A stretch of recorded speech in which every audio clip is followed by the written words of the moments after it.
Amém, amém. Louvado seja o nome do Senhor. Graça e paz. Boa noite a todos e todas nessa noite. Mais uma vez é uma alegria, um privilégio poder estarmos juntos aqui como igreja. Você também que está nos visitando aí virtualmente, nos sentarmos juntos para meditarmos no Evangelho de Jesus. Que alegria, que privilégio podermos nos sujeitarmos à palavra de Deus, nos sujeitarmos ao Evangelho da graça de Cristo Jesus. Quero orar pela minha, pela tua vida nessa noite. Pai de amor, estamos diante de Ti, na Tua presença, pedindo que o Teu Espírito Santo, mais um domingo, venha nos iluminar, para podermos entender as Escrituras, entender aquilo que o Senhor Jesus tem a nos ensinar aqui nessa noite. Pedimos humildemente que o Teu Espírito faça um trabalho de destruição de todo tipo de muro que possa impedir o Teu Evangelho de fluir nas nossas vidas. Pedimos que o Senhor haja em nós, fale para todos nós, que saiamos daqui edificados pela Tua mensagem, agindo e se manifestando nos nossos corações. Esse é o nosso pedido em nome de Jesus. Amém, amém. Eu quero convidar você nessa noite, e como eu disse para a Silvia aqui alguns minutos antes do início do culto, eu acredito que existem algumas coisas que acontecem de uma maneira muito orgânica, e não é à toa que nessa noite nós vamos meditar a partir do Evangelho de João, no capítulo 8, justamente o texto que a Silvia abriu o culto dessa noite. E eu quero, nessa noite, junto de vocês, defender a seguinte tese: o Evangelho, ele é insuportável. O Evangelho, ele é insuportável. E eu penso que esse é um tipo de mensagem, é a mensagem que eu vou pregar nessa noite, urgente, mais urgente do que nunca, porque me parece que há uma tendência dessa insuportabilidade do Evangelho se intensificar semana após semana, mês após mês, ano após ano, ao ponto de que, quando nós nos colocarmos como servas de Deus, e dizermos que nós seguimos ao Jesus de Nazaré, relatado nos Evangelhos, e de fato não só o seguirmos em palavras, mas em prática, obedecermos o ensinamento de Jesus, eu creio que esse tipo de coisa, esse tipo de escolha, esse tipo de atitude vai se tornar algo cada vez mais complicado, cada vez mais difícil, cada vez mais insuportável para aqueles que se relacionarem com verdadeiros seguidores de Jesus de Nazaré. E para a gente saber um pouco a respeito do quão insuportável é o Evangelho, nós vamos ler aqui essa narrativa, esse relato de João, de uma conversa que Jesus teve com alguns judeus. E em algumas conversas, existem algumas conversas que podem ser exemplificadas talvez com talvez uma entrevista de algum jornalista para com alguma pessoa, e quando o jornalista é muito bom, e ele faz as perguntas corretas, ele vai encurralando o entrevistado. Esse tipo de situação acontece nesse tipo de contexto, ou num tipo de contexto em que a gente tem que ter uma conversa séria com alguém, e de alguma maneira a gente vai confrontar alguém. Quando esse tipo de conversa acontece, e a pessoa que está sendo confrontada, ela não tem argumentos, mas ela não deixa a pose e continua defendendo e sustentando ali a sua verdade. Esse é um tipo de situação em que a pessoa se vê encurralada e muitos tipos de reações são possíveis. Uma possível reação diante de um encurralamento, digamos assim, nesse tipo de conversa.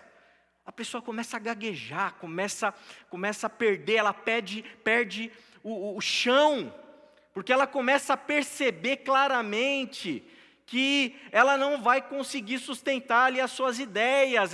O checkmate faz falta 5 jogadas para ela ser encurralada, e ela se desespera, começa a gaguejar e não sabe muito bem o que fazer.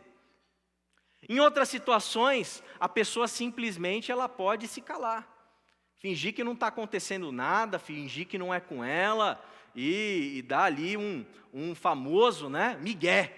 Você dá um migué, você finge que você não ouviu, entra por um ouvido, sai pelo outro, vamos seguindo aí e tal, e dá uma desconversada, para não ficar chato e constrangedor. Mas uma outra opção é essa pessoa partir para o ataque. Diante da falta de argumento, diante da constatação da realidade, diante da confrontação com uma verdade, muitas vezes nesse tipo de diálogo, que nem sequer, dependendo do tipo de rumo que a conversa tome, pode ser enquadrado e chamado de diálogo, a pessoa, ela simplesmente ataca e deixa que todos os monstros que estão dentro dela saltem. E muitas vezes, isso não raras vezes, termina em agressão. A gente vê isso em alguns contextos da sociedade, quando as coisas não acontecem do jeito que nós gostaríamos, as pessoas, elas perdem a estribeira de tal maneira em que elas agridem violentamente, fisicamente, verbalmente, e vão para cima diante dessa situação. Me parece que essa terceira opção é a opção que esses interlocutores aqui de Jesus acabam sendo obrigados a escolherem. João, capítulo 8, relata para nós o seguinte, a partir do verso 31. E um detalhe, o evangelista aqui, João, o apóstolo João, ele já tinha relatado no capítulo 4, que Jesus já tinha dialogado e conversado com a samaritana, lá no poço de Jacó, em Sicar. E aquela samaritana anunciou o evangelho para os samaritanos, e muitos samaritanos já tinham crido em Jesus. Um pouquinho antes aqui, ainda no capítulo 8, desse trecho que nós vamos ler, Jesus, ele teve que lidar com uma série de religiosos furiosos, com pedras na mão, preparados para matar ali a mulher pega em adultério. E Jesus, ele de uma maneira brilhante, genial, iluminado pelo Espírito, consegue sair pela tangente daquela situação complicadíssima e consegue agir mais uma vez, e mais uma vez com uma mulher, com misericórdia, com amor. E aquela mulher vai, e ele diz para ela, vai, e não pequeis mais. Nesse momento, Jesus está lidando com esses judeus que haviam crido nele, e que, de alguma maneira, vão se ver aqui, nesse contexto, dentro de um embate com Jesus de Nazaré. Ele diz assim, no comecinho, disse Jesus aos judeus que haviam crido nele, verso 31, se vocês permanecerem firmes na minha palavra, verdadeiramente serão meus discípulos, e conhecerão a verdade, e a verdade os libertará. Eles lhe responderam, somos descendentes de Abraão, e nunca fomos escravos de ninguém. Como você pode dizer que seremos livres? A primeira situação e confrontação, o primeiro argumento de Jesus é que ele diz para esses judeus, para esses religiosos, para esses que herdaram a tradição, para esses que herdaram o Antigo Testamento, para esses que são descendentes de Abraão, para esses que vão às sinagogas, para esses que cumprem os ritos adequados, a moralidade adequada, e está dizendo para eles o seguinte, olha, vocês são escravos. E eles obviamente ficam revoltados, que conversa é essa de chamar a gente de escravo, Jesus? Nós não somos escravos, nós nunca fomos escravos. E quem sabe ali na imaginação, porque o texto não nos relata, no imaginário desses judeus, eles vão falar, nós somos o povo que deixamos de ser escravos no Egito, libertados pelo nosso Deus. Nós somos filhos de Abraão. Então esse negócio de você chamar a gente de escravo, não está descendo, não dá para digerir isso.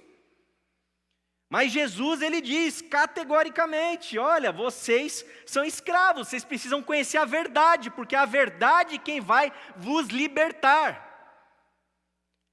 E o que Jesus está querendo dizer com isso?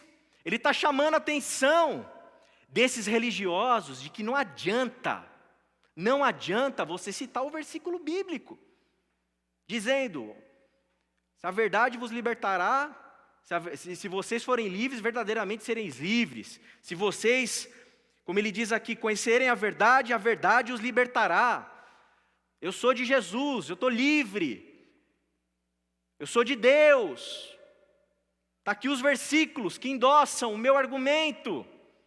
Ou quem sabe, ao invés de não apelar para a Bíblia, com uma série de versículos para atestar a sua não escravidão, talvez esses judeus, eles estivessem pensando também, estavam pensando nisso, em toda a sua tradição, reduzida aqui a um caráter de tradicionalismo, porque a tradição é boa, tem muita coisa boa na tradição e a gente não precisa jogar fora as nossas tradições, aquilo que a gente herda, daqueles que vieram antes de nós, aquilo que os outros antes de nós construíram. Nós podemos e devemos honrar essa tradição e nos alegrar porque irmãos nossos do passado construíram coisas das quais nós hoje desfrutamos. Agora, isso não pode ser confundido com tradicionalismo, um tipo de ideia em que eu elevo a tradição a uma categoria intocável. E Jesus está tocando justamente aí. Não adianta você ser dessa tradição. Não adianta você se auto-intitular não escravo.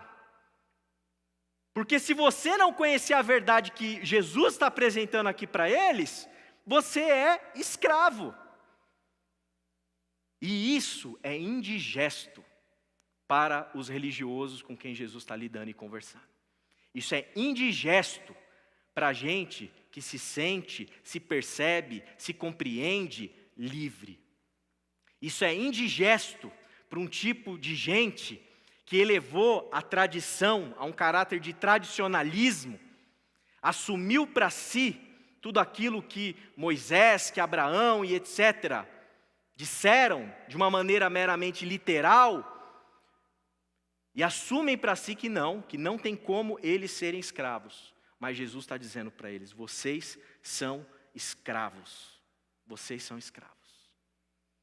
E Jesus não para por aí, na conversa dele. Ele continua dialogando com esses judeus, e a insuportabilidade do evangelho, ela vai aumentando.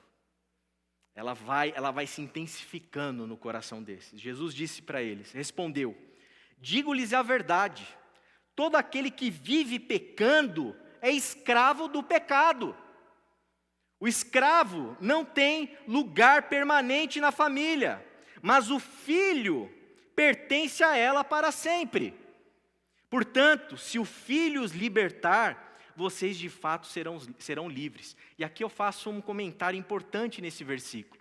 A intencionalidade de Jesus de anunciar a verdade para esses camaradas aqui, e a expectativa e a possibilidade de que haja arrependimento no coração deles. E ele continua, eu sei que vocês são descendentes de Abraão, descendentes de sangue, descendentes ali pelos laços sanguíneos. Eles são judeus, são hebreus.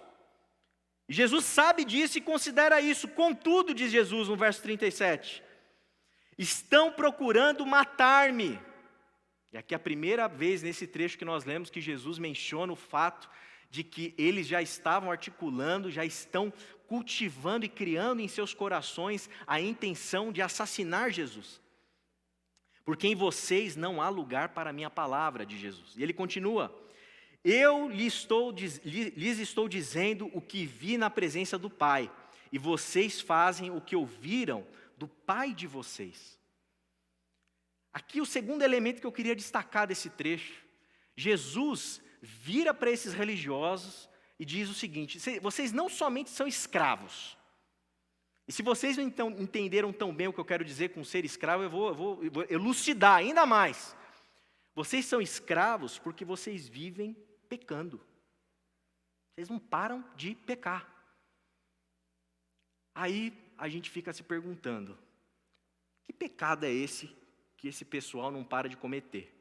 Se eu perguntasse para a igreja evangélica brasileira nessa noite, pudesse ouvir a resposta e quantificar as estatísticas dessas respostas, seria muito interessante o que viria. Eu não fiz essa pesquisa empírica, mas eu tenho uma suspeita à luz da minha observação, daquilo que eu observo. Se a gente virar para um crente, um outro evangélico e dizer assim, ó, você é um escravo do pecado, você não para de pecar. O que vem na tua imaginação? O que passa pela sua cabeça? Eu não tenho dúvida. Cigarro, o cara está no vício do cigarro, não para de pecar. Ah, o cara toma uma cerveja, um vinho, não para de pecar. Ah, o cara frequenta alguns lugares, não sei não, hein? Não para de pecar. Ah, mas esse cara aqui, olha, você não sabe as bobagens, a piada suja que ele contou lá fora, não para de pecar. E eu não estou querendo entrar no mérito de item a item para discutir o que é pecado e o que não é pecado.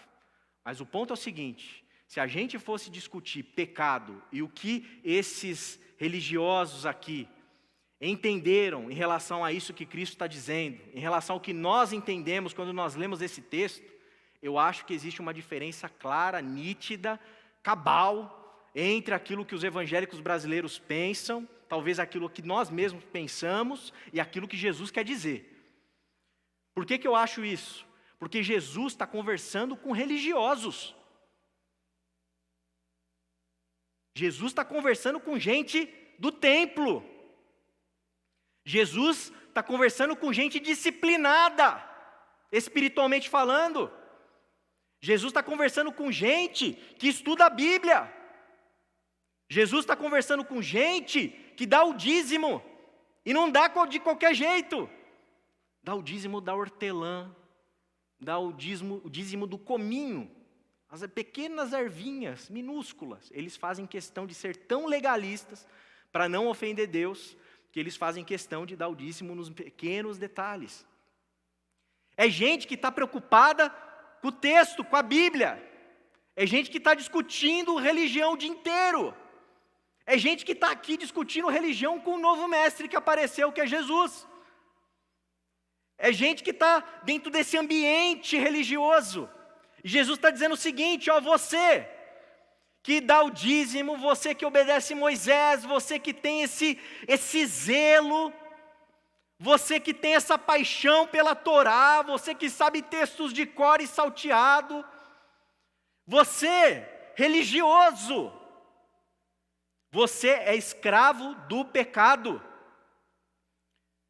E digo mais, não é à toa que ele diz aqui, que eles estavam interessados em matar Jesus. O que Jesus está querendo dizer? O que Jesus está querendo produzir no coração desses religiosos? Ele está querendo deixar claro que eles, por mais que não consigam administrar, que não estão conseguindo entender, eles são escravos do pecado, e eles vivem praticando o pecado, porque existe no coração deles, ou melhor, quem sabe, não existe no coração deles amor, não existe no coração deles misericórdia, não existe no coração deles graça.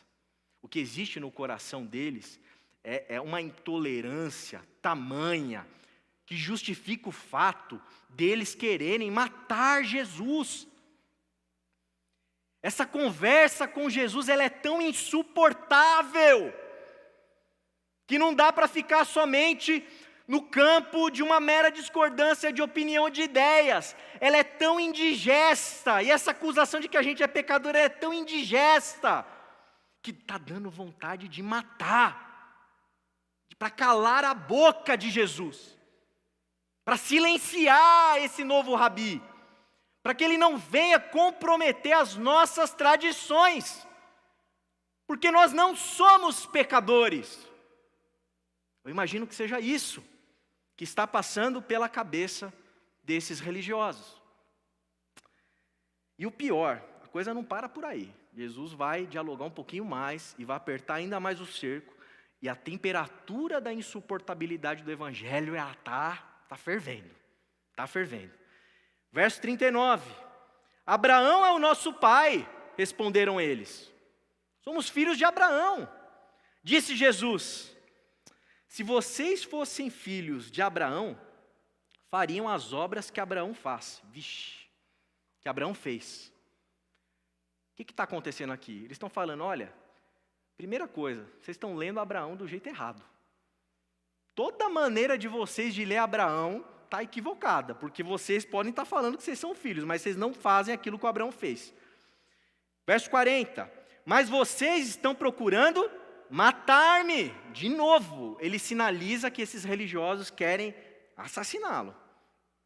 Sendo que eu lhes falei a verdade que ouvi de Deus. Abraão não agiu assim que nem vocês. Vocês podem se achar filho dele, mas para ser filho mesmo dele, você tem que praticar aquilo que ele praticou. E Abraão não agiu do jeito que vocês estão agindo. Verso 41. Vocês estão fazendo as obras do pai de vocês. Ele já tinha sinalizado lá atrás que existem dois pais aqui na equação. O pai de Jesus, o Deus revelado em Cristo Jesus, e o pai dessa galera que está conversando com Jesus. E ele continua. Protestaram eles. Nós não somos filhos ilegítimos. O único pai que temos é Deus.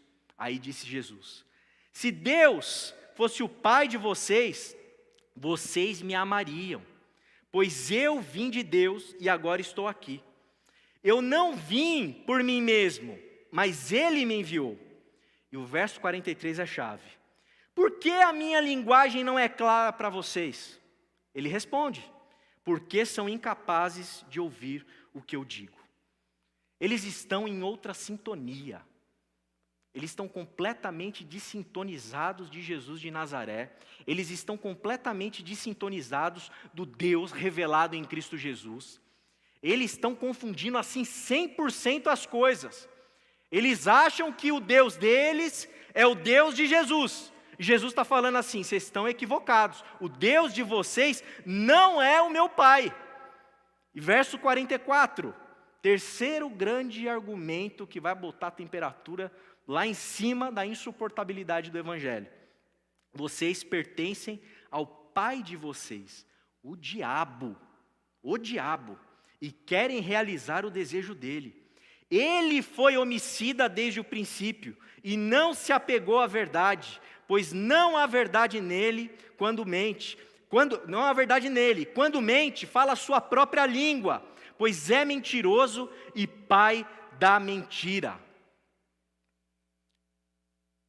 Em quem brota o desejo de um homicídio? Em filhos do diabo.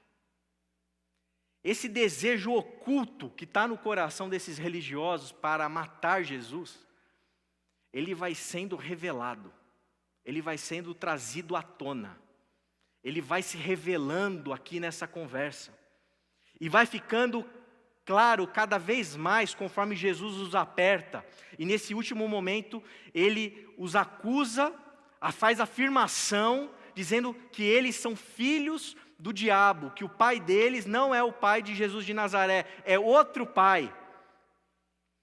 E o pai deles, que é o diabo, é aquele que é homicida desde o princípio.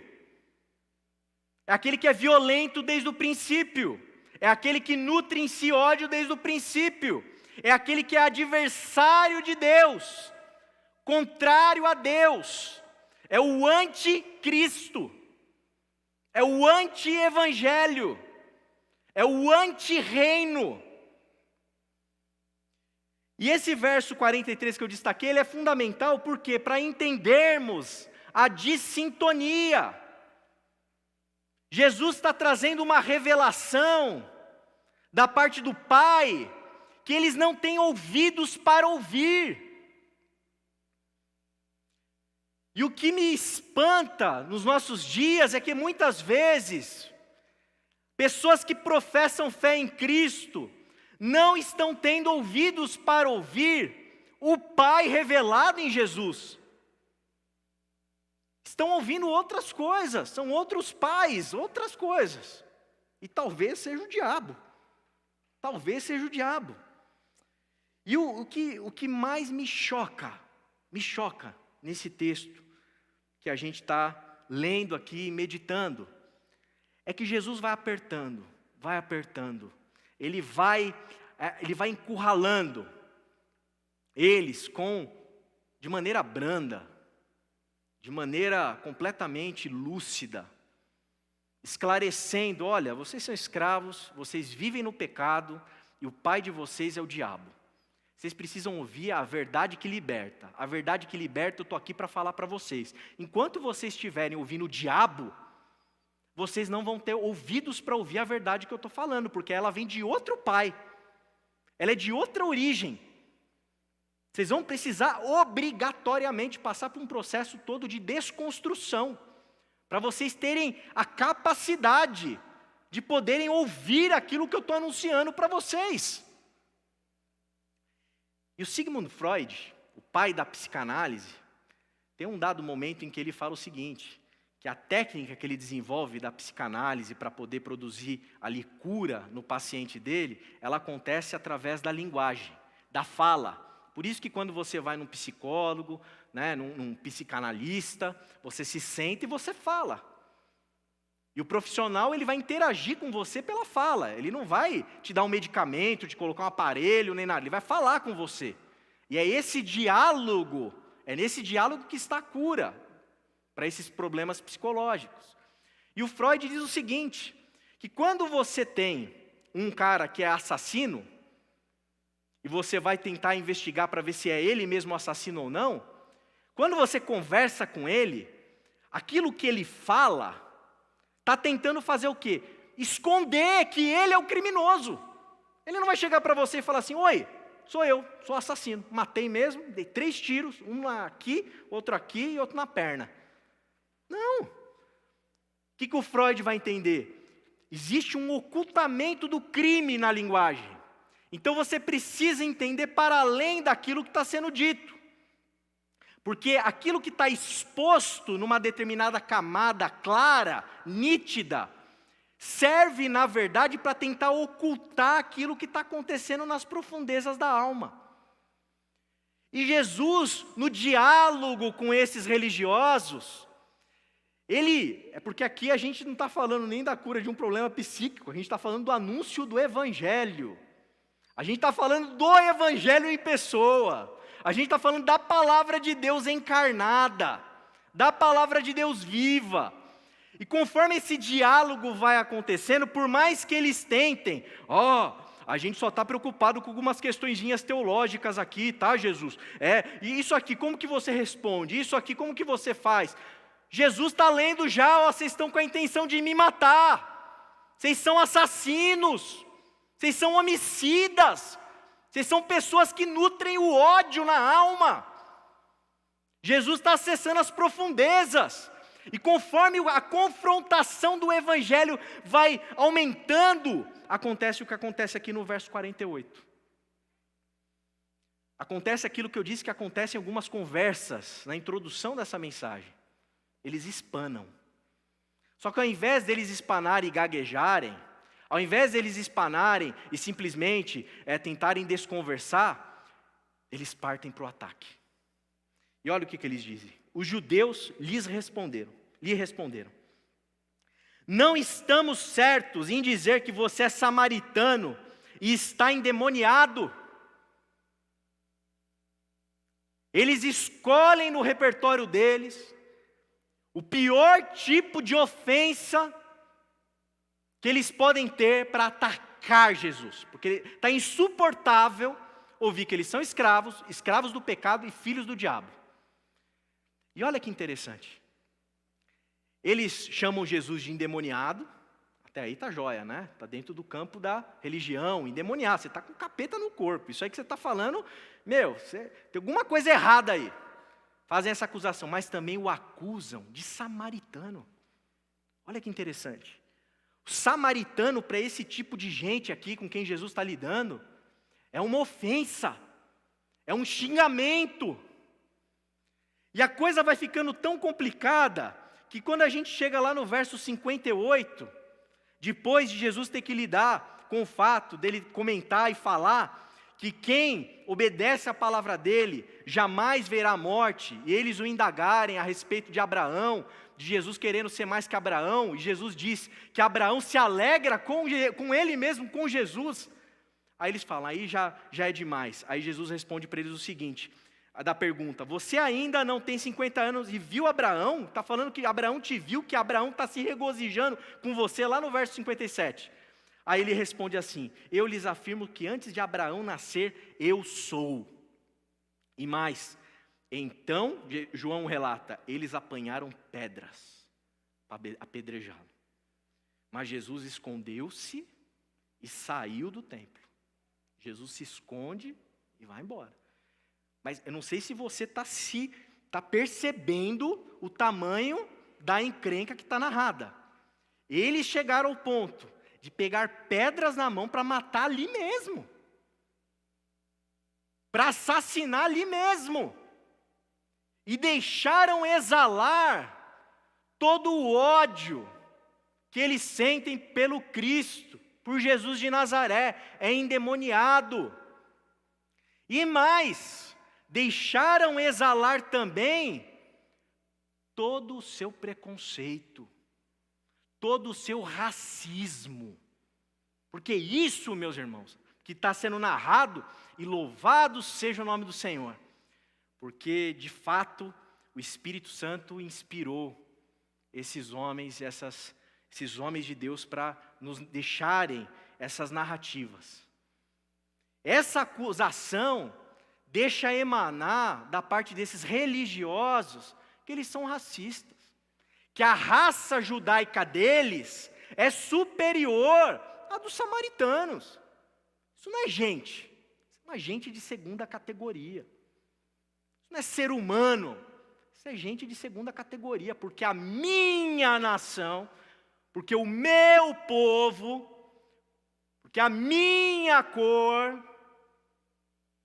porque eu, os meus e os que são meus, são superiores a essa ralé.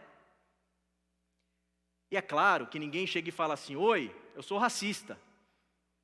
Oi, eu quero que o samaritano morra. Se bem que religiosos têm uma capacidade de passar um pouco do limite. Mas conforme esse diálogo vai aparecendo, a gente percebe o quão insuportável é lidar com Jesus de Nazaré. Insuportável ao ponto dos maiores males do nosso coração se deixarem aflorar, para poder atacar, calar e matar a voz da verdade, que não é uma doutrina, é uma pessoa, e se chama Jesus de Nazaré. O Evangelho, meus irmãos, ele é insuportável. E é claro que eu não me refiro aqui a todos, não é insuportável para todos, mas é insuportável para religiosos legalistas, é insuportável para religiosos fundamentalistas, é insuportável, é indigerível, não desce, incomoda, irrita, provoca. O Evangelho, ele faz isso.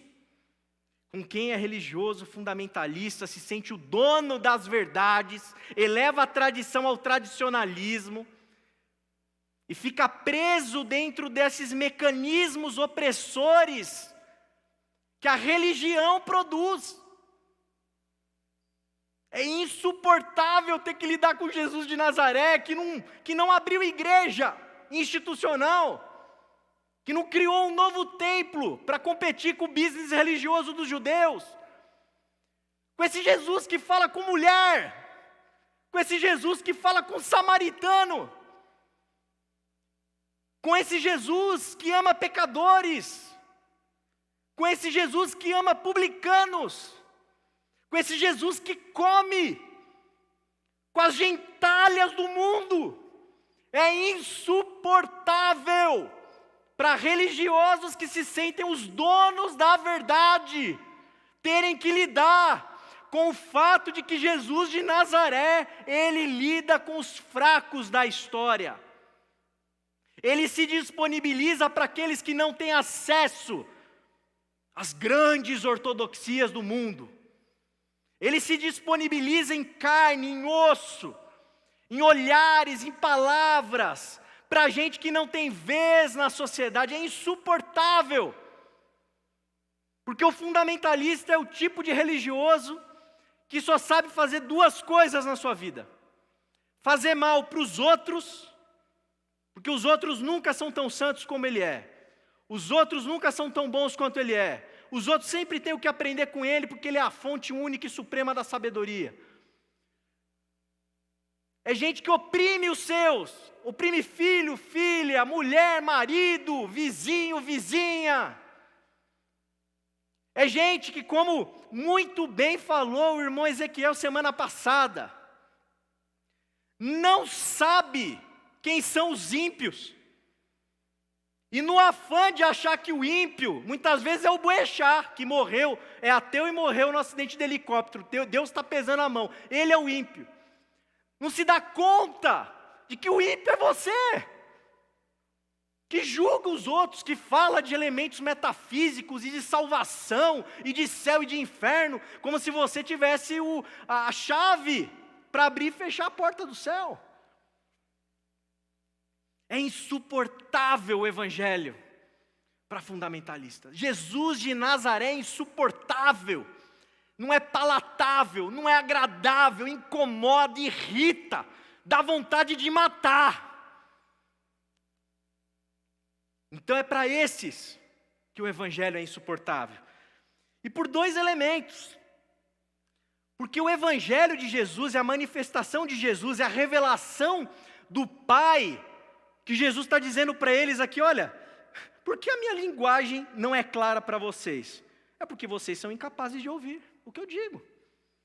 Vocês não conseguem entender o que eu digo.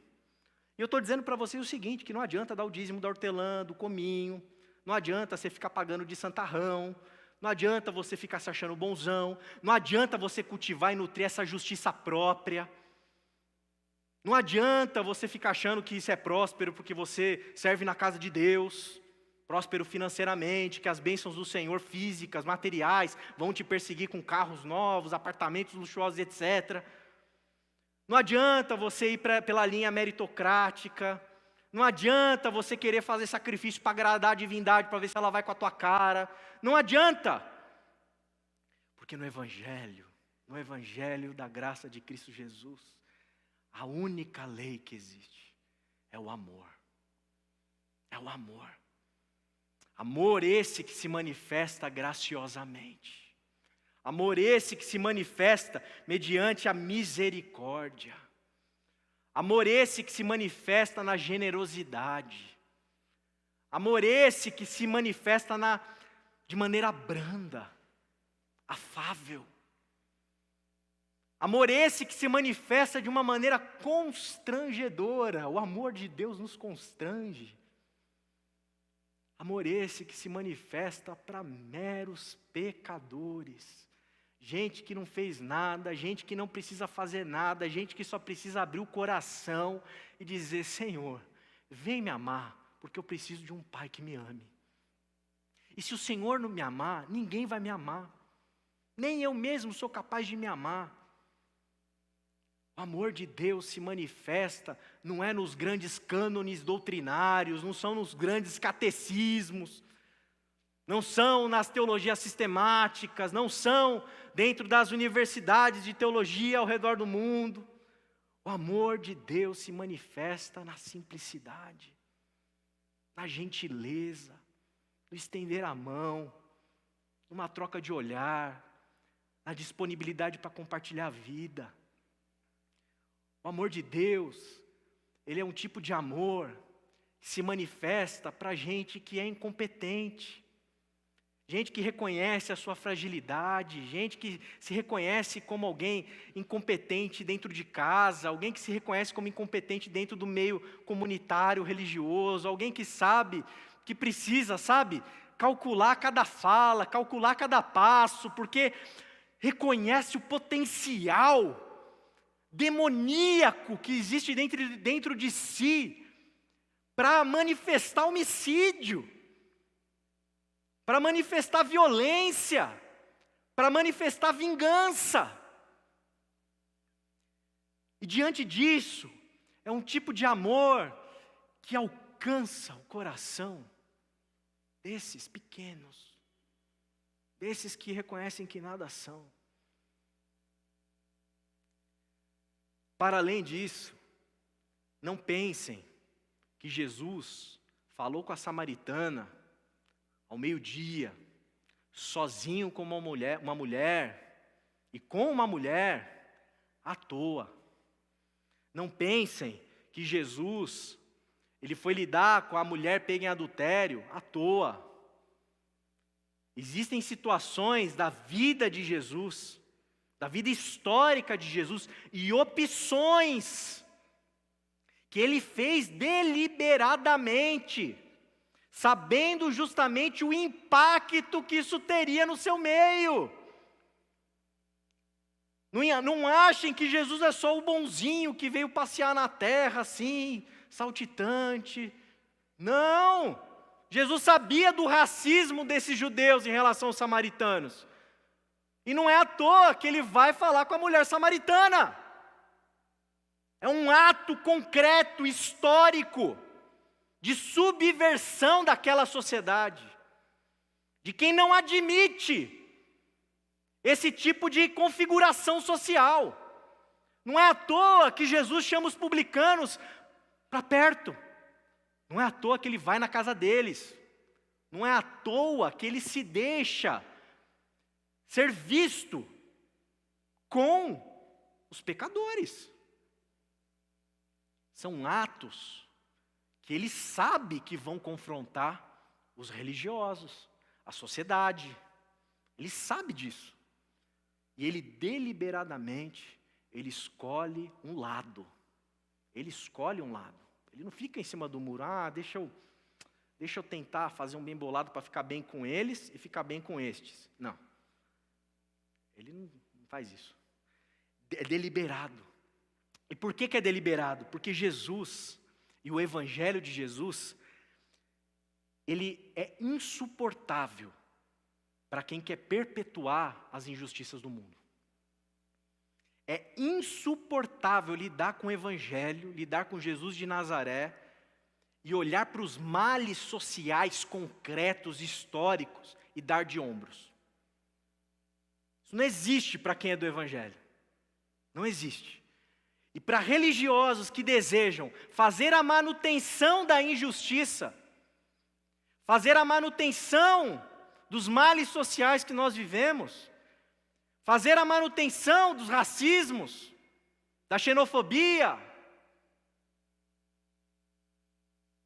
da homofobia, fazer a manutenção da intolerância no nosso mundo, é insuportável o Evangelho, porque o Evangelho vem com um balde de amor, o Evangelho vem com um balde de misericórdia, o Evangelho, ele tem como príncipe Jesus de Nazaré, que até onde eu li na minha Bíblia, é o príncipe da paz.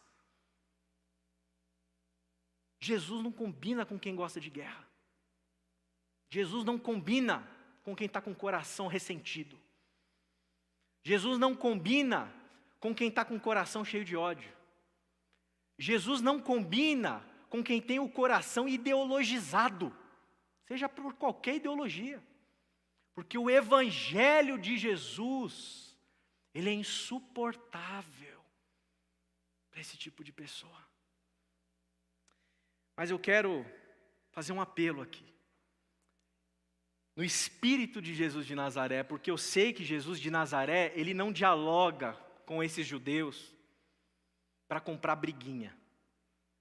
Deixa eu comprar uma briguinha aqui para ver se eu volto para casa me sentindo que eu lacrei, que eu mitei. Não.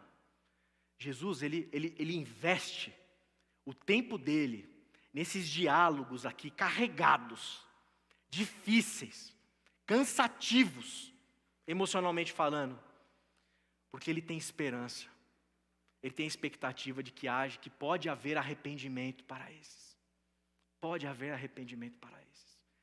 E se porventura esse religioso aqui é você, eu rogo em nome de Cristo Jesus que os muros de ódio do teu coração caiam por terra.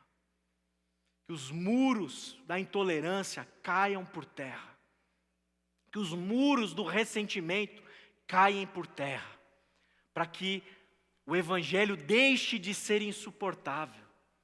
E seja criada uma ponte para que o amor, a graça e a misericórdia do Senhor cheguem até o teu coração.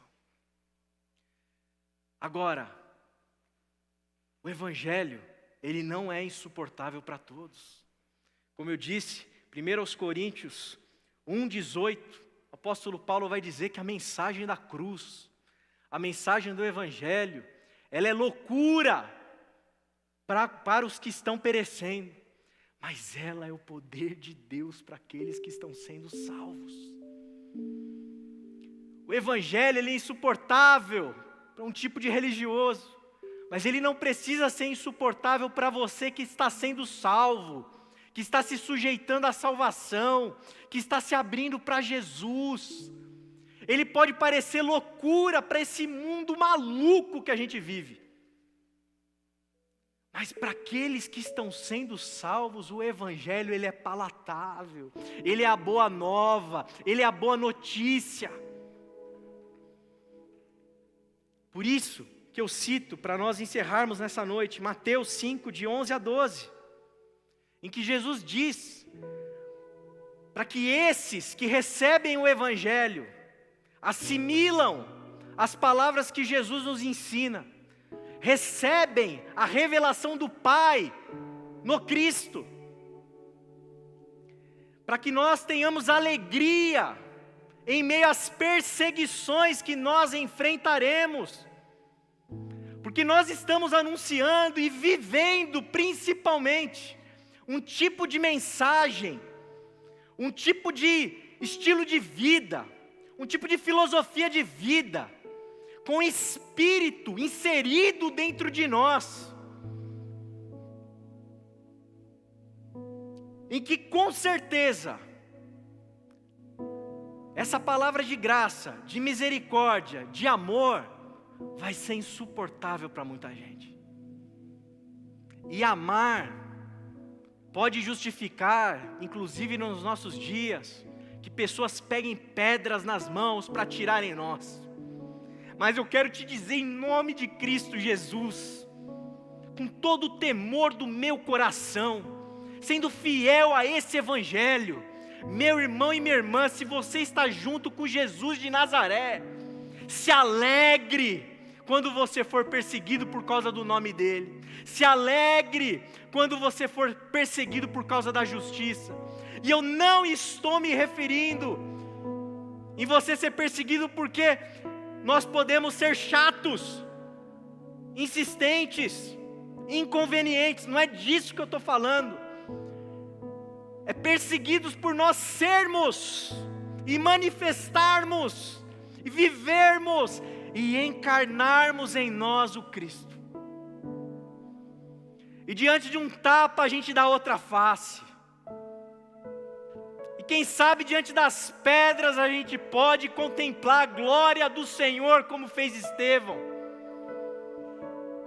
E quem sabe até mesmo na cruz, com cheiro de sangue no ar, a gente tem ainda uma pequena oportunidade para manifestar misericórdia e graça para o condenado que está na cruz ao lado.